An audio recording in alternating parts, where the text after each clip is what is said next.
오늘은 유연근무제에 대해서 알아보도록 하겠습니다. 안녕하세요. 잘 들어주는 언니의 임기리입니다. 지금 제가 배경이 너무 어수선한데 저희 사무실이 또 공사 중이어서 조금 뒷 배경이 어수선한 점 양해 부탁드리겠습니다. 유연근무제란 총 유연근무제 하나만 꼬집어 있는 그 단어가 아니라 유연근무제 안에 다양한 근무제도의 유형들이 있어요. 이 유형들에 대해서 제가 간략하게 설명 한번 해드릴게요.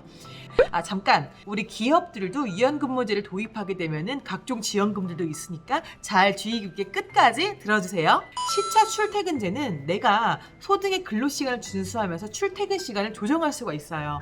보통 우리가 9시에 출근을 하고 6시에 퇴근을 하잖아요. 그랬을 때에 많은 사람들이 그때 시간에 출근을 하고 이때 시간에 퇴근을 하기 때문에 우리가 지옥철이라고 하죠. 또는 출퇴근 시간대 그 버스들이 굉장히 만원버스라던가 이런 부분들이 더 우리를 피곤하게 하고 힘들게 합니다. 하지만 이런 부분들을 약간의 출퇴근 시간을 조정할 수가 있어요.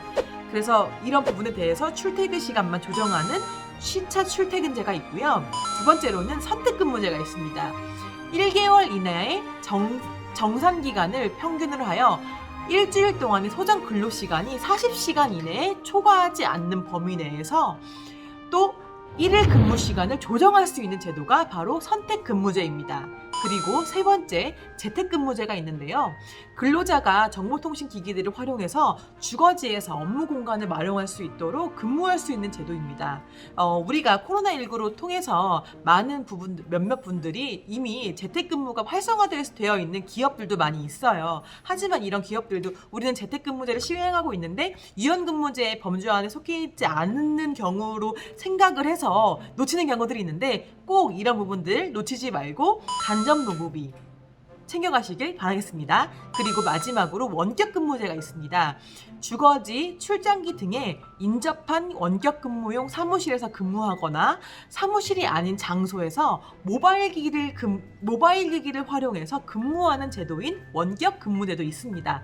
그러면 제가 유연근무제에 대해서 각 유형별 간략하게 설명을 해드렸는데요. 이제 좀 깊이 있게 새 유형을 설명해 드리도록 하겠습니다. 이런 근무제를 도입한 기업들에서 근무하는 근로자들을 조사한 결과 90% 이상이 만족도가 높았다고 해요. 그래서 이러한 좋은 근무제들을 많이 활성화시키기 위해서 지원 요건에서는 제도에 대해서 다시 한번 말씀드리자면은 하나의 선택을 한 다음에 근로계약서, 취업규칙 정비를 해야 합니다. 그리고 제도 도입을 규정을 해서 취업규칙에 대해서 노동청에 신고를 해야겠죠. 단 선택근무제를 선택 시 서면 합의서는 필수입니다. 그리고 근로조건은 소정 근로시간 35시간, 40시간 이하로 산정을 해야 합니다. 그리고 시차 출퇴근제 선택 시에 통산 근로시간 내에서 30분 이상으로 변경을 해야 합니다. 그리고 근태관리는 전자카드라던가 지문인식 그리고 전자식 출퇴근 시스템이 있어야 합니다.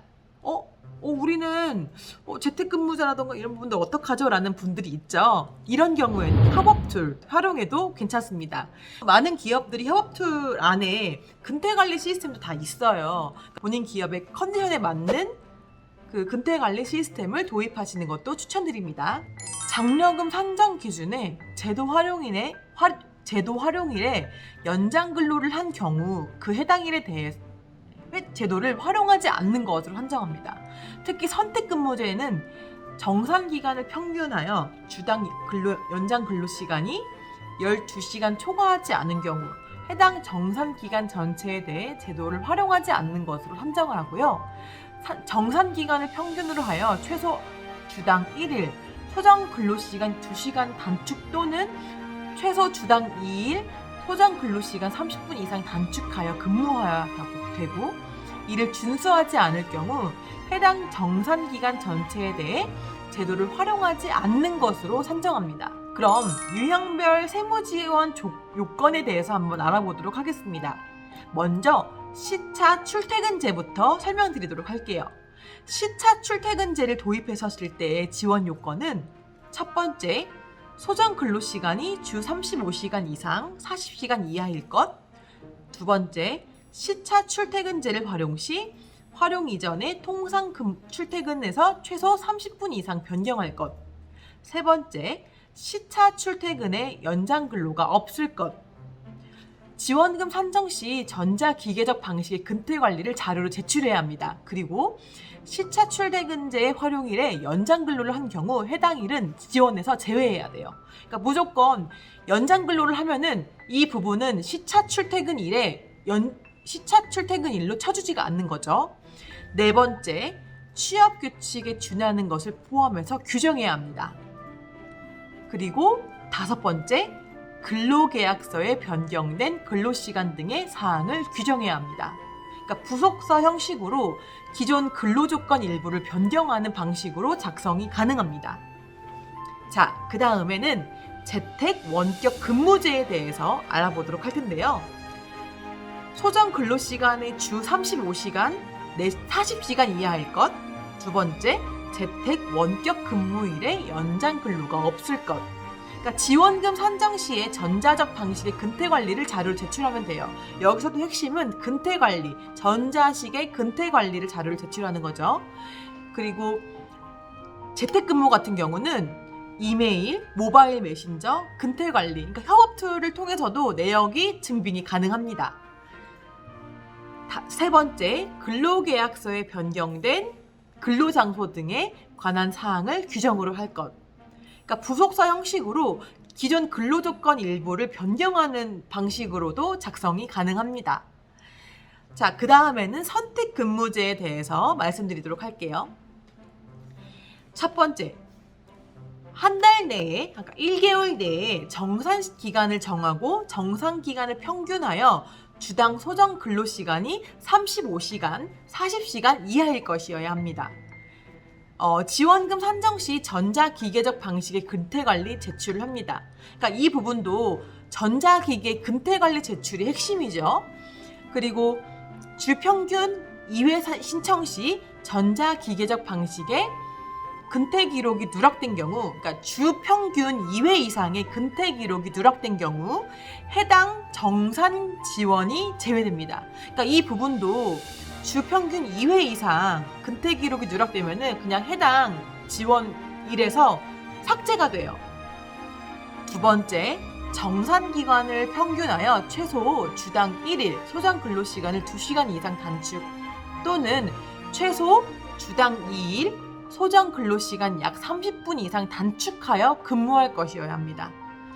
그러니까 세 번째, 정산 기간을 평균하여 주당 연장 근로시간이 12시간 이하일 것, 정상 기간을 평균하여 주당 연장 근로시간이 12시간 초과하게 되면은 해당 정산 기간을 또 지원에서 제외됩니다. 그러니까 꼭 지키는 게 핵심이죠. 네 번째, 취업 규칙. 그러니까 취업 규칙에 준하는 것을 포함합니다. 그러니까 취업 규칙에 꼭 선택적 근무제를 명시를 해야 해요. 어떻게 선택적 근무제를 실행하고 있는지에 대해서. 다섯 번째, 근로자 대표와의 서면 합의가 있을 것. 그러니까 근로자와 대표가 서면 합의서에 꼭 근로기준법 52조 각호 사항을 기재해야 합니다. 여섯 번째, 근로계약서에 변경된 근로시간 등의 사항을 꼭 규정해야 합니다. 그러니까 부속서 형식으로 기존 근로조건의 일부를 변경하는 방식으로도 작성이 가능합니다. 여기서 핵심은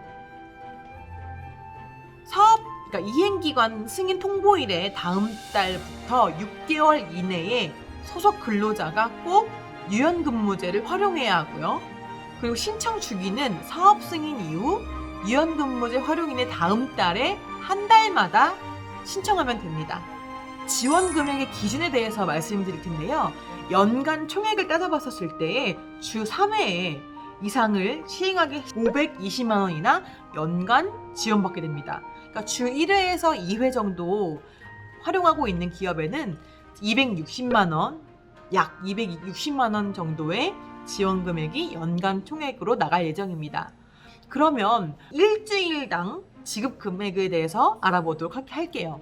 그러니까 주 3회 이상은 10만 원, 그리고 주 1회에서 2회는 5만 원. 그러니까 1주당 지원 금액이니까 총 4주를 합산하면은 주 3회 이상은 40만 원이고 주 1회에서 2회 정도는 20만 원 정도 우리가 받을 수 있도록 지원 간접 노무비가 있네요. 신청 방법 및 절차에 대해서 많이 궁금하시죠? 참여 신청서 및 사업계획서 제출은 사업주가 직접 고용보험 홈페이지를 통해서 고용안정장려금 직접 관할 고용센터에서 서류 접수하시면 됩니다. 특히 고용센터에서는 서류 상시 접수가 가능하니까 언제든지 방문해서 신청해 주셔도 상관없습니다. 심사 및 승인은 매월 진행을 하고요. 승인 여부는 다음 달에 바로 통지를 하게 됩니다. 제도 도입 및 운영은 사업 승인 신청일부터 6개월 이내에 도입을 하고요. 지원금 신청 시 최소 활용한 다음 달부터 1개월마다 신청하게 됩니다. 검토 및 지원금 지급은 고용센터에서 직접 지급하게 되고요. 접수일부터 14일 이내에 지급하게 됩니다. 이상으로 유연근무제 지원금에 관련된 내용에 대해서 설명해 드렸는데요. 우리 사업주분들, 우리 대표님들 이런 유연근무제 많이 활용해 주셔서 인재들이 이탈하지 않도록 간접 노무비 지원받으면서 활용을 많이 해주시기를 바라겠습니다. 혹시 이런 유연근무제 지원금뿐만 아니라 다양한 지원금도 받아보실 텐데요.